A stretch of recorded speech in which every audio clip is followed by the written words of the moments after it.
ကိုရောမင်္ဂလာပါဒီနေ့ငါညမှာတော့16နှစ်ဆင့်ရှုံးတဲ့ပွဲစဉ်ဖြစ်အာဂျင်တီးနားနဲ့ဒီကျစ်တို့ပွဲစဉ်ရှင်နိုင်ကြမှာဖြစ်ပါတယ်အာဂျင်တီးနားလက်ရှိချန်ပီယံဖြစ်ပြီးတော့နောက်တစ်ချိန်ပို့ဆွဲနိုင်မှုခွင့်ရကောင်းနေပိုင်ဆိုင်နေပါတယ်အာဂျင်တီးနားအုပ်စုဆက်မှာအယ်ဂျီးယားနဲ့အော်စတြီးယားပါဝင်ဗရန်နိုနဲ့ဆိုင်ခဲ့ရပြီးတော့သုံးပွဲလုံးကိုပြတ်နိုင်ခဲ့ပါတယ်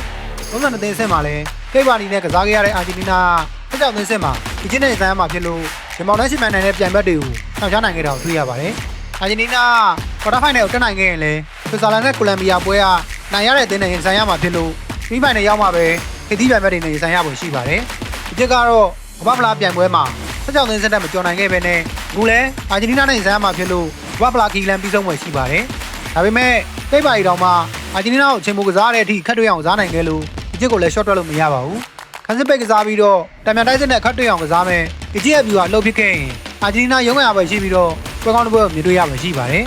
16သိန်းစင်းရဲ့နောက်ဆုံးပွဲစဉ်ဖြစ်တဲ့ဆွစ်ဇာလန်နဲ့ကိုလံဘီယာတို့ပွဲစဉ်ကတော့စေစွမ်းသိမ့်မကွာတဲ့နှစ်သိန်းတွဲဆုံနဲ့ချိန်တဲ့ပွဲစဉ်ဖြစ်ပါတယ်။နှစ်သိန်းစလုံးကမ္ဘာဖလားမှာရှုံးပွဲမရှိသေးဘဲနဲ့ဆွမ်းဆောင်ရည်တည်ငြိမ်နေပါတယ်။ကိုလံဘီယာဆိုရင်ပေါ်တူဂီရောင်သားကြီးကစားပြီးတော့အုပ်စုပထမရခဲ့တာဖြစ်ပါတယ်။သူသဖြင့်ကိုလံဘီယာခန်းစစ်မှားရွေးနေပြီးတော့၄ပွဲမှတကူပဲပြေးခဲ့ရပါတယ်။2014ကမ္ဘာဖလားတော့ကွာတာဖိုင်နယ်တက်နိုင်ခဲ့တဲ့ကိုလံဘီယာအနေနဲ့ဆွစ်ဇာလန်ကိုကျော်ဖြတ်နိုင်ယူဖို့ကြိုးစားမှာဖြစ်ပါတယ်။ဆွစ်ဇာလန်ကလည်းကွာတာဖိုင်နယ်ကို၃ချိန်တက်နိုင်ခဲ့ပြီးတော့1954နောက်ပိုင်းပထမဆုံးချိန်ကွာတာဖိုင်နယ်တက်နိုင်မှုကြိုးစားလာမှာဖြစ်ပါတယ်။သူသဖြင့်ကမ္ဘာဖလား၄ပွဲမှာကိုကိုထိသွင်းနိုင်ခဲ့တဲ့ဆွစ်ဇာလန်ရဲ့တက်စစ်ဆွမ်းဆောင်ရေးတိတ်ကောင်းနေပြီးတော့ကိုလံဘီယာကိုလည်းကိုသွင်းနိုင်မှုကြိုးစားမှာဖြစ်ပါတယ်။1994ကမ္ဘာဖလားတော့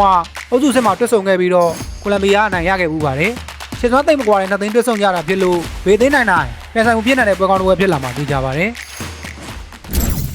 ကမ္ဘာပေါ်က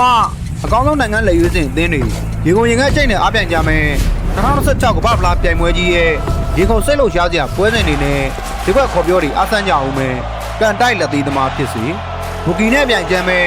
လက်ကြီးဖိုက်တာဖြစ်စေစိတ်ကူးတွေးတွေကိုလက်တွေ့ကောင်းနဲ့ဖော်ကျင်တယ်ဆိုရင်တော့ဘော်ဒီကိုပေါင်းရင်ခုံလိုသူတွေအတွက် iPad 7-9အရင်နဲ့ပြီးမြန်များစေတဲ့မောင်းတဲ့ကဆန်းကျင်သူတွေအတွက်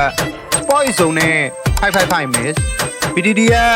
ရက်စော်နိုးရေးချင်မှုအားတန်တဲ့ညီကိုတွေအတွက်မဲ့247ဒီလို application တွေတနေရာထဲမှာပြည့်စုံရှိနေတဲ့ရှာချောင်းစီမှာအားပေးခုန်ကြည့်ဖို့ဖိတ်ခေါ်ချင်ပါတယ်